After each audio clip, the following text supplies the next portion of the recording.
Atención. Villahermosa, Tabasco, un objetivo prioritario que el Gabinete de Seguridad General llevaba más de un año rastreando acaba de caer, junto con dos de sus operadores más cercanos. Hace apenas unos minutos, el secretario de Seguridad y Protección Ciudadana, Omar García Harfuch, publicó un comunicado que no suena a rutina, habla de inteligencia nacional, de un objetivo prioritario y de un apodo que en dos municipios de Tabasco lleva más de un año provocando escalofríos con solo pronunciarlo. Ese apodo es Coqui.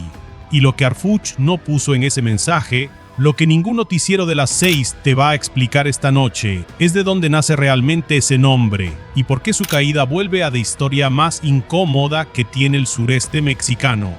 La de un cártel que se armó, se equipó y aprendió a matar dentro del propio gobierno del estado. Apunta la fecha porque la vas a volver a escuchar. Miércoles 26 de agosto de 2026, Centro Nacional de Inteligencia, Secretaría de Seguridad y Protección Ciudadana, Secretaría de la Defensa Nacional, Secretaría de Marina, Guardia Nacional y autoridades del gobierno de Tabasco, todos moviéndose al mismo tiempo sobre un solo objetivo. Jorge, alias Coqui, líder del grupo delictivo Pueblo Unido y objetivo prioritario en la entidad, cae junto con dos operadores, 3 detenidos. Una orden de aprehensión de la Fiscalía General del Estado de Tabasco que llevaba meses esperando este momento exacto. Eso es lo que los noticieros te van a repetir toda la noche. Cayó un líder criminal más en Tabasco. Lo que no te van a decir es que Coqui no es un capo que salió de la nada, es un producto. Es el resultado directo de una fractura que empezó en las oficinas de gobierno, con un secretario de Seguridad Pública que en lugar de perseguir al crimen organizado lo organizó. Espera, porque esta historia tiene raíces mucho más profundas de lo que ese comunicado de un párrafo te deja ver. Jorge Luis no llegó al liderazgo de Pueblo Unido por mérito propio, llegó por vacante. Durante años fue la mano derecha de Ulises Nalias Pinto, el hombre que Harfuch mismo describió como líder de la Barredora, la organización criminal que controló Tabasco desde adentro del aparato de seguridad estatal. Pinto cayó en julio de 2025, detenido en Tlajomulco de Zúñiga, Jalisco, en un operativo conjunto de Marina y la Secretaría de Seguridad Federal. Fue el segundo golpe más fuerte contra esa estructura y aquí está el primer dato incómodo. Poco después de su detención, Pinto tomó un criterio de oportunidad con la Fiscalía General de la República, se convirtió en testigo colaborador, empezó a hablar. Y cuando los hombres que construyeron un imperio criminal empiezan a hablar con el gobierno, el resto de la organización entra en pánico. Ese pánico tiene nombre fractura. El propio Harfuch lo explicó así en otra conferencia meses atrás, cuando detalló que la Barredora se fractura en diciembre, entonces surgen varios líderes y todos ellos, a fin de poder tener más poder o dominar el territorio, se afilian o se alían con el cártel Jalisco Nueva Generación. Ojo con esa frase, porque ahí está el origen exacto de Pueblo Unido. No es un cártel nuevo, es un pedazo de la Barredora que se quedó sin cabeza y que Coqui decidió tomar para sí mismo antes de que alguien más lo hiciera. Pero para entender por qué esto le importa a cualquier persona que viva en Tabasco, tienes que ir más atrás todavía. Hasta el origen de la Barredora, hasta un nombre que ya circula en cada expediente judicial del sureste, Hernán Bermúdez Requena, alias el Abuelo, alias Comandante, fue secretario de Seguridad y Protección Ciudadana de Tabasco entre 2019 y 2024, nombrado por el entonces gobernador Adán Augusto López Hernández, hoy senador de la República y una de las figuras más cercanas al movimiento en el poder. Bermúdez Requena renunció en enero de 2024, en medio de rumores que en ese momento nadie quiso confirmar en público. Meses después, esos rumores se convirtieron en carpeta de investigación, y esa carpeta terminó por describir algo que ninguna serie de narcos se atrevería a inventar: un secretario de seguridad que usó los recursos de su propia dependencia, armamento, vehículos, logística oficial para sostener organización criminal que operaba con total libertad en Tabasco, Chiapas y Veracruz. Fíjate en esto, porque aquí está el dato que los noticieros de horario estelar prefieren pasar de largo rápido, mientras Bermúdez Requena firmaba comunicados oficiales asegurando que en Tabasco no existe un cártel formal. Su propia estructura de gobierno alimentaba con patrullas, chalecos y armamento a la organización que hoy conocemos como la Barredora. El gobierno protegiendo al cártel desde adentro no es una teoría de comentarios de YouTube, es lo que hoy describen las carpetas 10 y al menos 19 órdenes de aprehensión. Escucha esto con calma, porque aquí está la parte que casi nadie cuenta completa. La organización que Bermúdez Requena construyó desde su oficina no se llamó siempre La Barredora, primero se llamó La Hermandad. Y también circuló como el cártel policíaco, porque literalmente eso era policías activos, exmandos y escoltas oficiales operando como célula criminal con placa y patrulla. Su brazo derecho en ese proyecto fue el mismo Ulises Pinto Madera, ex policía federal que llegó a Tabasco, se ganó la confianza de Bermúdez Requena dentro de la policía ministerial y terminó como jefe de escoltas del entonces secretario. Juntos controlaron tráfico de migrantes, distribución de droga y trata de personas, y además cobraban piso a bares y antros de todo el estado. Cuando el cártel del Golfo en presionar territorio, la Hermandad no se defendió sola, buscó el respaldo del cártel Jalisco Nueva Generación. Esa alianza, en lugar de fortalecerlos, terminó fracturando la estructura desde adentro, porque no todos los mandos estaban dispuestos a compartir plaza con una organización externa. Ahí nació, meses después, el quiebre que terminó pariendo a Pueblo Unido. Bermúdez Requena se convirtió en prófugo internacional. Interpol lo buscó durante meses. Lo atraparon el 12 de septiembre de 2025 en Asunción, Paraguay, usando documentación falsa para esconder su identidad. Fue extraditado a México días después y desde entonces permanece en el Centro Federal de Readaptación Social número 1, el Altiplano, el mismo penal de máxima seguridad que ha alojado a los capos más buscados de la historia reciente del país. Ahora enfrenta cargos por asociación delictuosa, secuestro agravado, extorsión y desde marzo de este año, una acusación más pesada todavía: desaparición forzada de personas. La Fiscalía de Tabasco ya pidió para él más de 150 años de prisión. Sus cuentas bancarias siguen congeladas por la Unidad de Inteligencia Financiera. Y en marzo, cuando intentó ampararse contra una posible extradición a Estados Unidos, un juez federal se lo negó. El gobernador actual de Tabasco, Javier May Rodríguez, no ha ocultado su molestia. Ha señalado directamente a las administraciones anteriores por mantener a Bermúdez Requena en el cargo, pese a que, según reportes de inteligencia militar, ya circulaban señales de sus vínculos desde años atrás. Señales que en su momento fueron descartadas como simples fantasías. Antes de continuar, un dato que le da contexto a todo esto: como parte de la Estrategia Nacional contra la Extorsión, instruida directamente por la presidenta Claudia Sheinbaum, entre el 6 de julio y el 10 de agosto del año pasado, Tabasco registró 56 zonas detenidas por ese delito, la cifra más alta de todo el país, por encima del Estado de México, Michoacán y Guerrero juntos. Tabasco no es un estado más en este mapa. Es el estado que más está pagando, en operativos y en sangre, la factura de un cártel que se gestó dentro del gobierno que debía combatirlo. Ahora regresa al coqui, porque mientras Bermúdez Requena se pudre en una celda del Altiplano y Pinto negocia su libertad a cambio de información, alguien tenía que quedarse a cargo de lo que sobraba de la barredora en el terreno. Ese alguien fue Jorge Luis. Según la información de Arfuch, Coqui operaba directamente bajo las órdenes de Pinto. Cuando su jefe cayó, en lugar de desaparecer o rendirse, encabezó una escisión completa de la organización.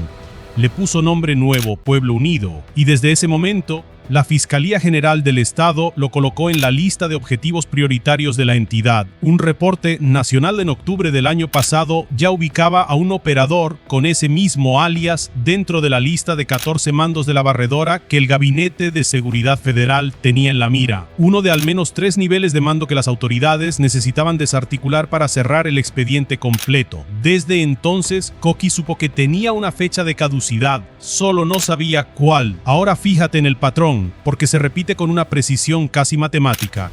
En enero de 2025 cayó Arlos Tomás An, alias el IC o el 2C, el operador financiero de Bermúdez Requena. En julio cayó Pinto, en Jalisco. Ese mismo mes cayó también en Puebla Ángel Javier Ricardes Chapuz, alias el Angelito, vinculado a al menos 10 homicidios y señalado como pieza clave de la estructura en Tabasco. En septiembre cayó Arturo Gómez Marín, alias el Vampiro, tercero al mando, detenido en Villahermosa con un arma larga en las manos, coordinando actividades ilícitas como si nada hubiera cambiado. En octubre cayó Humberto, alias Beto Coca, jefe de plaza y operador financiero en la región de La Chontalpa, junto con su pareja sentimental, señalada como enlace financiero de la organización, uno por uno, pieza por pieza. Y hoy, miércoles 26 de agosto de 2026, le tocó a Coqui.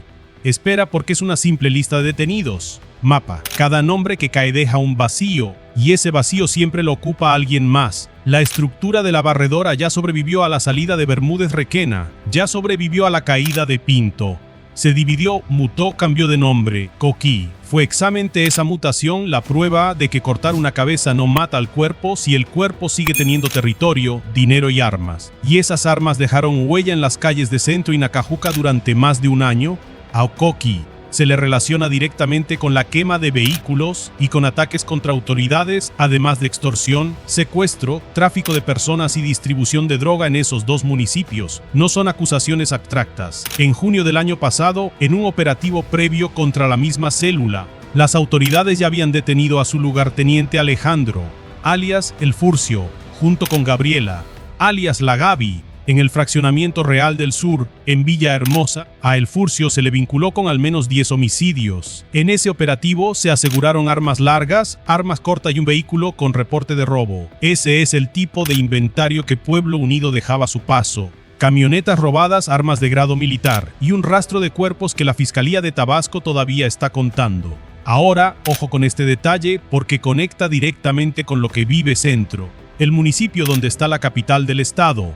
Apenas unas semanas antes de la caída de Coquí, las autoridades de Tabasco desarticularon otro grupo armado vinculado a ejecuciones, a la quema de vehículos y ataques contra tiendas de conveniencia en ese mismo municipio. Les aseguraron marihuana, metanfetamina, ponchallantas para emboscadas, botellas con hidrocarburo convertidas en bombas molotov, una pistola con cargador, 5 teléfonos celulares y 3 motocicletas, una de ellas con reporte de robo. No hace falta que la Fiscalía confirme un vínculo directo con Pueblo Unido para entender el patrón. En Centro, durante este mismo año, distintas células armadas compitieron por el mismo territorio, con el mismo modus operandi, mientras los vecinos aprendían a distinguir el sonido de una moto normal del sonido de una moto que se detiene demasiado tiempo frente a su negocio. Y no pienses que esto se quedó encerrado en las fronteras de Tabasco. La sombra de la barredora llegó hasta Chiapas, hasta Veracruz y hasta Puebla, donde una célula conocida como la Operativa Barredora fue desmantelada con al menos 23 personas detenidas y presentadas por la Fiscalía de ese estado. En esa misma entidad cayó Joel Angelito, de 28 años, ligado a por lo menos 10 homicidios y señalado como pieza clave de la estructura tabasqueña, operando lejos de casa precisamente para no llamar la atención. El patrón se repite. Cuando la presión aprieta en Villahermosa, los operadores no desaparecen, se mudan, cambian de estado, cambian de alias y esperan a que baje la guardia. Fíjate también en la vestimenta del problema, porque aquí está el objeto que atraviesa toda esta historia, la patrulla oficial. Las camionetas y los uniformes que en teoría pertenecen al estado de Tabasco fueron, durante años, la misma logística que sostuvo a la barredora. Bermúdez Requena las usó para armar un cártel desde la Secretaría, y Pinto las usó para moverse con total impunidad por el estado. Y cuando la organización se fracturó, esas mismas camionetas terminaron quemadas en las calles de Centro y Nacajuca, esta vez como arma de intimidación de las células que peleaban por quedarse con lo que sobraba del negocio. La misma patrulla que un día protegió al crimen organizado, terminó ardiendo como advertencia para otro grupo criminal. Esa es la Tabasco que Coquí heredó y esa es la Tabasco que deja atrás esta mañana, camino a una celda. Ahora viene lo que Arfuch sí confirmó públicamente, palabra por palabra, en el comunicado que dio origen a este reporte. Dijo textualmente: di con información obtenida por el Centro Nacional de Inteligencia, elementos de la Secretaría de Seguridad y Protección Ciudadana, Defensa, Secretaría de Marina, Guardia Nacional y autoridades del gobierno de Tabasco detuvieron a Jorge Luis alias Coquí, líder del grupo delictivo Pueblo Unido y objetivo prioritario en Tabasco, junto con 2 de sus operadores. Agregó: Coquí fue operador de Ulises alias Pinto, líder de la barredora, detenido en julio de 2025, que posteriormente encabezó una escisión de esta organización y que está relacionado con la quema de vehículos y ataques contra autoridades, así como de delitos de extorsión, secuestro, tráfico de personas y distribución de droga en el Centro y Nacajuca. Cerró su mensaje agradeciendo al gobernador Javier May Rodríguez y a las autoridades estatales por la coordinación permanente en estas acciones. Escucha bien ese último dato, porque es el que la mayoría de los canales va a saltarse por completo. El detenido cuenta con una orden de aprehensión de la Fiscalía General del Estado de Tabasco. Es decir, hoy cae detenido, no sentenciado. Todavía falta el proceso, las audiencias, la vinculación a proceso, los meses de litigio que en Tabasco conocen bien, porque el propio Bermúdez requieva casi un año haciendo exactamente eso, pelear en tribunales para ganar tiempo. La pregunta que nadie en el noticiero de la noche se va a atrever a hacer en voz es esta: ¿cuántos meses va a durar Coqui antes de que aparezca su primer amparo? Y mientras esa pregunta queda abierta, hay otro dato que ningún comunicado oficial menciona todavía. Según reportes de octubre pasado, el Gabinete de Seguridad Federal seguía buscando en distintos niveles de mando a por lo menos 14 objetivos de la barredora que faltaban por caer para cerrar el expediente completo. Ahí aparece Óscar Acosta Camacho, La Mosca, jefe de plaza precisamente en Nacajuca, uno de los dos municipios que hoy quedan huérfanos de liderazgo tras la detención de Coqui. Ahí aparece también Alan Alexander López Arias, alias El Hombre, jefe de células en Villahermosa. Ahí aparece Eric Giovanni Pérez Villaseñor, alias El Gato. Y sobre todo un hombre que sigue sin aparecer en ningún parte policial recién, Daniel Hernández Montejo, alias Prada o él, descrito como el único operador de máxima confianza que le quedaba a Bermúdez Requena, y que, según esas mismas fuentes, habría asumido el mando lo que queda de la organización tras la caída de Pinto y del propio comandante. Prada nadie sigue libre. ¿En qué municipio duerme esta noche?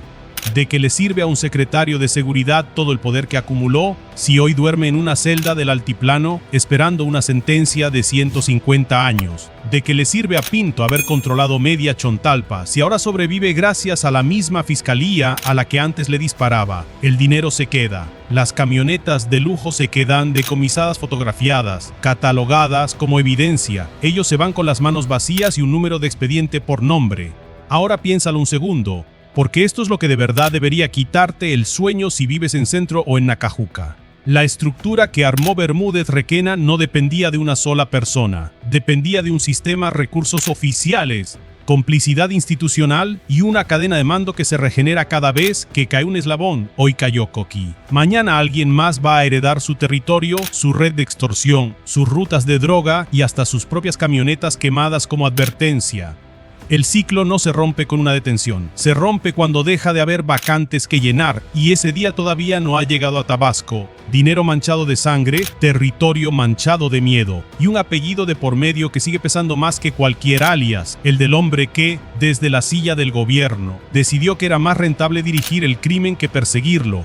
Esa decisión, tomada hace años en una oficina con aire acondicionado y escoltas oficiales, es la que hoy sigue produciendo detenidos, camionetas incendiadas y familias enteras que en Centro y Nacajuca ya no salen de noche por miedo a cruzarse con el siguiente Coqui de turno.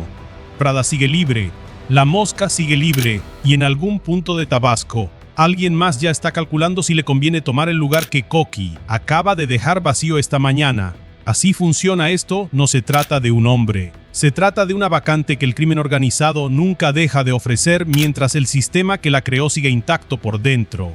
En Nacajuca y en Centro, desde hace más de un año, hay negocios que bajan la cortina antes de las 8 de la noche, aunque la ley no obligue a nadie a cerrar tan temprano. Hay padres que ya no dejan a sus hijos caminar solos las últimas cuadras hasta la casa. Hay taxistas que memorizan las placas de las camionetas que pasan 2 veces por la misma calle en menos de 10 minutos. Nadie lo llama toque de queda porque oficialmente no existe ninguno, pero funciona exactamente igual. Y esta noche, mientras ves este video desde la seguridad de tu casa, en algún punto de Villahermosa hay una camioneta oficial estacionada frente a una vivienda, con las luces apagadas y el motor todavía caliente. Puede ser una patrulla de verdad o puede no serlo. En Tabasco durante años, esa diferencia costó vidas antes de que alguien se diera cuenta de que ya no había forma de distinguirlas. Tú sabrías notar la diferencia antes de que fuera demasiado tarde.